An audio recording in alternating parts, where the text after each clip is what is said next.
Hello, everyone, and welcome once again to another episode of Inside Scoop. And I'm your host, Stefanie Hoover. And today I'm with two friends. These are my friends, right? Everybody's friends in the industry, but I'm excited to talk to Lisa LaBruno and Khris Hamlin from RILA today. And we're going to talk about a few things, but we're really excited about an upcoming trade show that we have. So we'll jump into that. We'll talk about RILA. We'll talk about vibrant communities a little bit. We'll get some perspectives from Khris on this trade show, but the first thing I want to do is kick it over to Lisa. Lisa, for those that don't know you, who aren't best friends with you like I am, let's talk a little bit about who you are and what brought you to RILA and what you do for RILA. Sure. So good to be with you, Stefanie. I am the Senior EVP for Retail Operations at RILA. It's quite a mouthful. It includes a lot of areas like asset protection, supply chain, ESG, CSR. I'm so privileged to have Khris and a couple of other colleagues on the team who manage a lot of the day-to-day. And I also work directly with our asset protection community and Chief Store Officer group. Before RILA, what brought me here was really my love of criminal law and retail and sort of the combination of that. So prior to coming to RILA, I was an in-house lawyer at the Home Depot for about 10 years, where I supported the asset protection organization enterprise-wide. And before that, I was a prosecutor in New Jersey. So I'm sure you've got a lot of fun stories from your time doing those things. And that's a great background. I'm sure that is just lended itself perfectly to your role at RILA and working together with retailers. So before I dig into a little bit more about RILA, Khris, can you introduce yourself too? Yeah, by all means, Stefanie, and super excited to be back with you again, Yes. chatting with you. So Khris Hamlin here. I serve as the Vice President of Asset Protection with RILA. And, I'm almost super close to anniversarying my first year with RILA. So super excited about that. And time has gone so fast. Wow. But, I have served in the asset protection capacity across the industry for a little bit, almost 30 years now, working with major companies out there, leading their asset protection organizations, their safety inventory control, and now able to bring in, what I've learned as a practitioner to be able to support the industry at large. So super excited to be in this role and being able to still go after my passion, which is creating and changing the environment in which asset protection practitioners work in and deal with concerns for their organizations every day. I think if I had to say one thing about RILA, it's definitely passionate. All the folks that I have run into at RILA are really passionate about what they do. And I love that energy. Before we move on, though, I have to say, Khris, how does it feel to be a cover model? I know.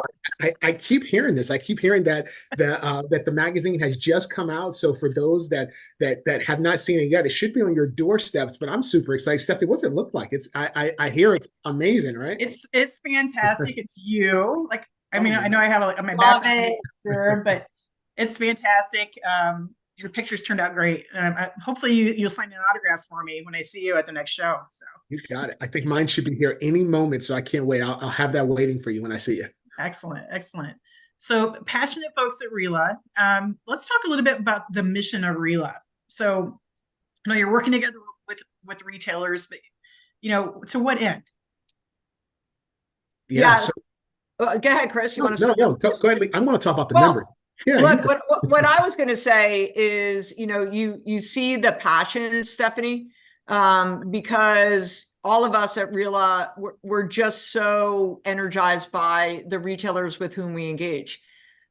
We've got the top leaders, not just in the AP industry, but across RILA offerings.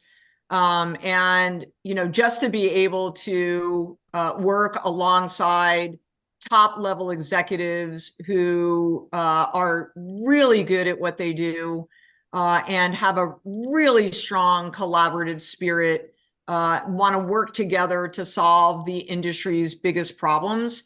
It's hard not to be passionate about that, right? So, we are our members, both Khris and I, and the whole of the RILA organization. We're a trade association of the world's largest, most innovative and recognizable retail companies and brands.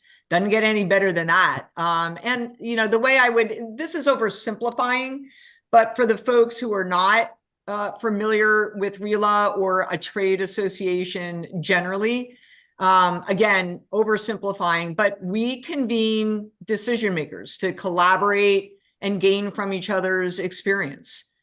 We advance the industry through public policy advocacy and promote operational excellence and innovation. And so, Khris and I, our specific responsibilities is we bring the asset protection community together. We identify common priority problems, right? We can't be the answer for everybody. And so, we need to really focus in on those priority challenges, those persistent challenges. And we are tasked with encouraging our members to see the value in working together to solve those problems. Khris, I'm sure you've got something to add there. No, I just wanted to throw in there when you think about that, these, our membership pool, this 200 of the leading organizations out there across the US that Lisa was talking about, being able to bring those leaders together and really kind of bring decision makers to the place of addressing their challenges and really convening that thought power together is who we are. That's what we stand for as an organization. And so Lisa summed it up best, but that's what we do every day. And as you can hear, Stephanie, the passion behind both of us on how we approach it for our members. Absolutely. I've always been impressed. I've been able to attend a few of the monthly calls for the APLC, and the turnout is amazing. Like that in itself is a miracle, because I got to tell you, I've tried to schedule, meetings with leaders and LP, and it is tough to get these folks together, but that's a testament to how they feel about RILA, right? Is they come and they share, they share a lot of great information on those calls. I've just been really struck with how fantastic those calls are. So kudos to you for getting those people into one place. That's awesome. Yeah, thanks, Stefan. And look, that doesn't happen overnight, right? The APLC, we stood up the APLC when I started at RILA about 11, oh my gosh, it's longer than that. 14 years ago. And so, they've really developed such a wonderful rapport with each other, and an underlying sense of trust across the entire group. And they respect each other's perspective, and they recognize that the answers don't lie solely within, themselves, individually, and that they're better together. Right. And so they've always been a collaborative group. It's only been accelerated by the struggles that they've had to endure over the years. Right. So take COVID. They didn't have the answers individually, but when you put the group together, and they're committed to working together to solve problems for the greater good. It really just sort of accelerates that collaboration and trust to the point that, this group looks forward to getting together every other month now. And the conversations are substantive, provocative, and again, rooted in the spirit of collaboration. Yeah. I have to say, again, out of the meetings that I go to, like, you guys are on it. You're like, here's what we're talking about. You talk about it, you encourage, like, I'm just so impressed by those meetings. And they're just, as a former retailer, man, I wish I had been on that committee back in the day. Right. So speaking of folks coming together, which I know they do a fantastic job coming together on those calls, I know that the membership of RILA are looking forward to your conference that's coming up. And I know this is one of my favorite conferences. They're so open with their, again, exchanging ideas. Khris, do you want to talk a little bit about this upcoming conference? By all means, but before we go there, you got to mark your calendar. It's okay. April 14th through the 17th, and we're going to be in Dallas, Texas. If you haven't heard, we're going to be in Dallas, Texas. And, one thing about, you heard us kind of talk about bringing together the decision makers, bringing together members across the industry. When you think about the conference this year, that our theme is Unite. and it's about bringing together different groups. So we're, law enforcement, typically we always have had retailers, we've had law enforcement, we have some partnerships, and Lisa's going to talk about those partnerships. We have some partnerships that we've leaned into this year that not only bring just retailers and law enforcement, but we had an addition of prosecutors that have come into the mix there too, which is huge. Lisa, you want to share about that partnership? Yeah, sure. So it was about 2 years ago that we launched a national partnership with the National District Attorneys Association, recognizing that, the prosecutors play a very important role in helping retailers address retail crime and violence. For many years, retailers have developed and nurtured their relationships with law enforcement, right? We started years ago educating law enforcement on what ORC is. And, we got to a point where we're like, wow, we've got to invite the prosecutors into these conversations. So we launched the partnership about 2 years ago. It is a year-round event, frankly, where we are driving multiple activities in partnership with the NDAA to bring retailers and prosecutors together virtually throughout the year, and then in person as well. We've established a retail crime advisory board that's comprised of 9 prosecutors' offices and retailers that helps sort of set the strategic priorities of the broader partnership. And so, engagement has increased multifold over the last several years since we launched the partnership. Last year was the first time we invited prosecutors to attend the conference. This year, we anticipate doubling the number of prosecutors who will be in attendance at the conference. We've got prosecutors leading main stage sessions, excellent, breakout sessions. Yeah. And, we'll be hosting our 3rd annual retail crime workshop on Sunday, April 14th to kick off the conference, where RILA member companies and prosecutors from across the country will meet for 4 hours to talk through creative solutions to addressing retail crime, leading practices. We'll do case studies. So it's been a wonderfully productive partnership that is only growing, by the day. And Stefanie, before we leave this, when you think about that, Lisa talked about, over 30 educational sessions that will happen there over the 4 days. And the key thing here is that it's not all about crime. There are things that we're going to talk about: theft and violence in stores. That's going to be there. We're going to talk about workplace safety. We have that community that's a part of the RILA communities out there. We're going to dive into retail operations, emerging technologies, and also touch into inventory control across the board there as well. So there are multiple areas of that AP ecosystem, of that store operations ecosystem that we're going to touch during the 4 days that we're going to be in Dallas. So super excited. Can't wait to really get there, but there's still more pieces out of the puzzle that we'll share more about out there as well. Great. I'm sure there's always surprises, right? But just to back up a little bit to this NDAA piece, I'm fascinated by this. I think this has been a long time coming, first of all, and there's just this wall that's existed for so many years. And I think on both sides there's been misconceptions. And guess what? When people, they don't understand something or they're not familiar, there's a fear.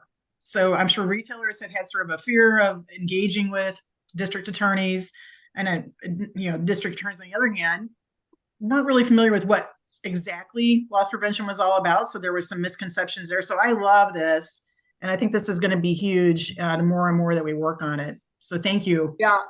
I agree with that, Stefanie. And it really is the fear of the unknown, right? And what we've seen come out of the partnership with the NDAA and all of the activities that we're leading is that once the prosecutors and retailers come together and really understand each other's challenges, and more importantly, their respective commitment to working together to address retail crime and restore vibrancy to communities across the country, It allows both parties to sort of let their guard down. You know, what we like to say is finger pointing breeds complacency, right? So there is no finger pointing in the work that we're driving between retailers and prosecutors. Prosecutors don't get to say, hey, retailers, you're not doing enough, you know, to address the problem. And retailers don't get to say that to prosecutors, right? And once we acknowledge that we're in this together, the progress has really been just a privilege to be a part of. You know, as one of the initiatives that we launched with the partnership was National Store Walk Month, right? And that was back in September, October. First time we ever did it. And it resulted in well over 100 store walks between retailers and prosecutors taking place across the country. And that really opened up the door to honest, transparent conversation and understanding.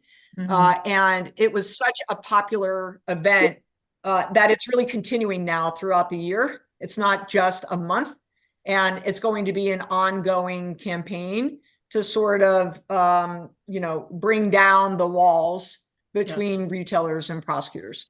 Yep. Consistency is key, as I'm sure you both know. We can't just be a one and done. We have to continue to knock on the door and continue to give them a platform too. But I love the consistency and how this is continuing to grow.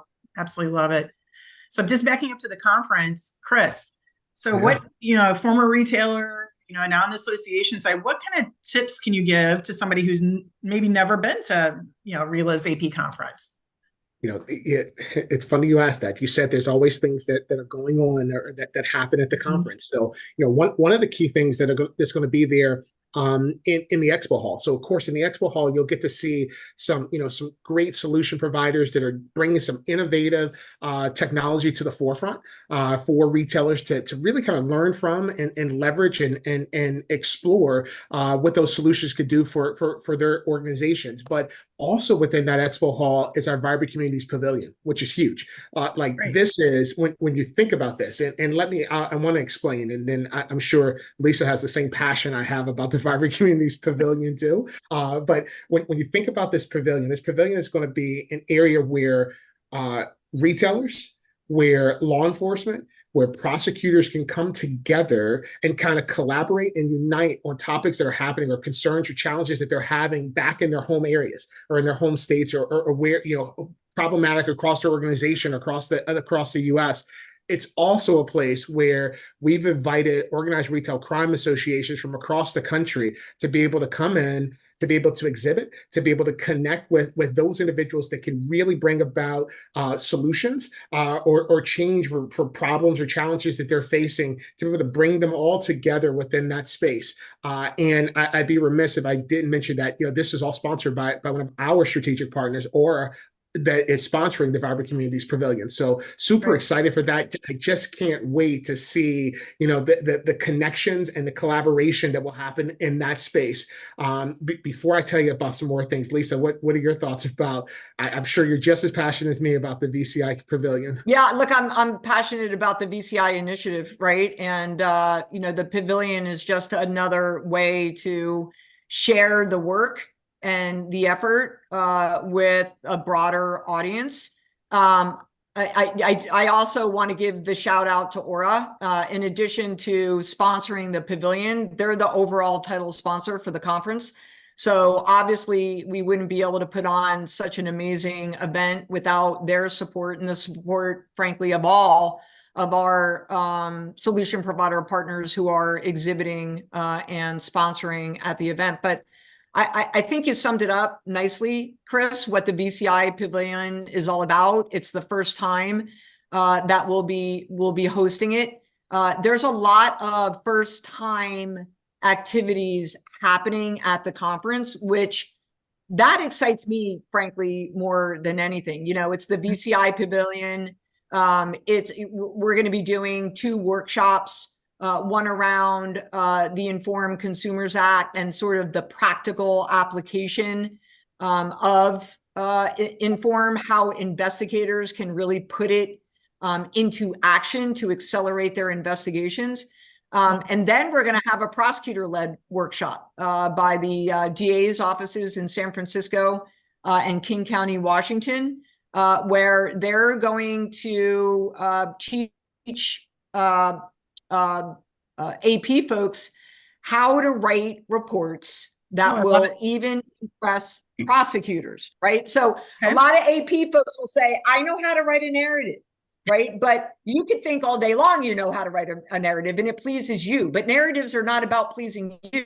They're about pleasing the prosecutors. Right. So we have the prosecutors leading the workshop to say, this is what we need from you all to prosecute your cases. So it's actually going to be a fun workshop where, you know, they're going to be doing cross-examinations rooted in some of the narratives that are written. So, you know, we've got a lot of new things going on, Stefanie, that we think is just going to bring a whole new energy to the conference. I love it. That in and of itself, that workshop is worth every penny, right? But I got to make a suggestion. Can you have a boxing ring in your vibrant communities? Just in case. Yeah, sure. Absolutely. There might be some pent up, you know, feelings you need to get out in there. Yeah. What is that thing when you hit the hammer on the car to let out your aggression? Yes. Where you break things. They have a whole room where you It's definitely though, but you know, for any of those first timers that are coming to the conference, or for those who are like, hey, like where should I go? Like, what really should I really lean into or be aware of or go attend? You know, we got some fantastic breakout sessions that are happening there as well, where we're going to talk about different wearable technologies. We're going to look at team wellness, some emergency preparedness and response. You know, and also looking at how do we mitigate violence. And so that, you know, these are just some of the breakout sessions that are happening, but there's a lot of different areas for those first timers, for those individuals that might not have been to a conference in a while, one of the RILA conferences in a while, for you to be able to really find a space. You know, this is where you kind of break away from your peers. You get a chance to network with other practitioners across the industry, and then also get to really sit into some compelling content that's been curated just for the asset protection and workplace safety communities. Yeah, and you know what content I'm actually really excited about, Khris? It's the main stage sessions around total retail loss and shrink, right? Excellent. So look, we know that AP leaders are struggling with shrink numbers, you know, on the rise. You know, we're hearing more CEOs talk about shrink on earnings calls. And it just feels like there's just a lot more attention being paid to it. And I think AP leaders are feeling a lot of pressure in terms of right-siding their shrink numbers. And so we've put together a couple of main stage sessions with truly some of the most outstanding AP leaders, including one from the UK. So we'll get that international perspective as well on shrink.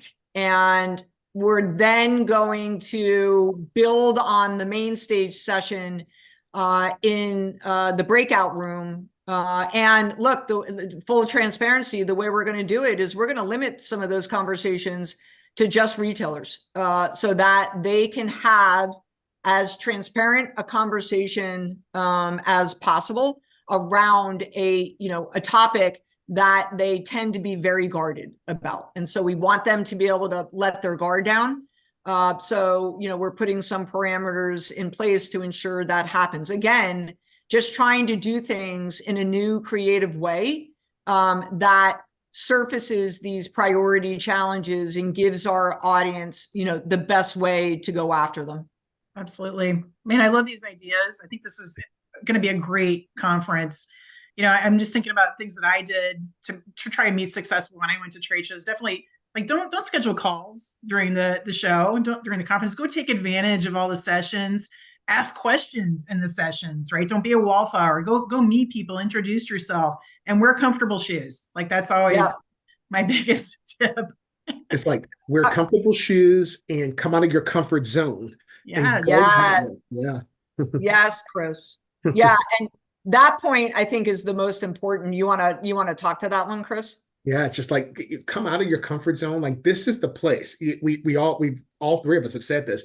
Like networking is so critical. And so this is the place where you come out of your comfort zone. You detach from those people that you are with every day, and connect with people that you might not have never met before. This is you're going to have a huge population of people that thought leaders, innovative resources out there to be able to really come together and come out of your comfort zone. I think Lisa said this earlier this week. She said, like, this is a no judgment zone. Like, this is a place for you to let your hair down, get connected with somebody, learn something, but be able to build and network and grow. Excellent. Yeah, I was making the Planet Fitness analogy, Stefanie, saying like judgment-free zone, right? Like no question is a stupid question. You're not going to look foolish if you go up to a stranger and just introduce yourself, right? We tend to default to our people, right? Like if I walk into a room and I see you, Stefanie, in a sea of strangers, I'm going to default to go up to you, right? But it's because you love me, Lisa. Well, I do. But we've got to resist that temptation to just hang out, with our friends. The AP industry is a very close-knit community, right? But we've got more to learn from the folks we don't get to talk to every single day, right? So we've just got to feel confident and self-assured enough to be able to extend a hand to folks that we don't know and leave particularly our internal colleagues who we work with every day, leave them in the dust and go find new friends. That's it. I love it. That's my takeaway. Leave your friends in the dust. Yes. Yes. Find new friends. Yes, find some new ones. Well, I'm super excited to go see you guys in Dallas. And Khris, putting you on the spot, what's the date again? It is the 14th through the 17th. And it's of in April. in Dallas, Texas. Dallas, Texas. And at the Gaylord there, which is always Hotel. Fantastic venue. So looking forward to that. We're kind of coming up on the end of our time. Anything else you guys want to add? Just one thing for law enforcement who's listening to this podcast. I mean, there's an exceptionally sweet deal for our law enforcement partners to attend the conference. We certainly recognize the incredibly difficult job our law enforcement partners have day in and day out, and the very tight budgets on which they're operating. So for just $299, law enforcement can attend the RILA conference, which at this point is about a $900 discount. So really just first a shout out to our law enforcement partners. We appreciate everything that you do day in and day out to keep our community safe. And we'd love to see you in Dallas. Absolutely. Khris, anything else? That's it. That hit the nail on the head. Just just really kind of solidifying, that unite and bringing everybody together purpose. So yeah, I'm excited about this unite concept. Love it. Looking forward to all the different workshops and the pavilion. So I will see you guys in a few weeks. And thank you so much for joining me today. This has been a fun conversation, and it was great to see both of you. And hopefully we talk again soon. Sounds good. Ditto, Steph. Thank you. Thanks.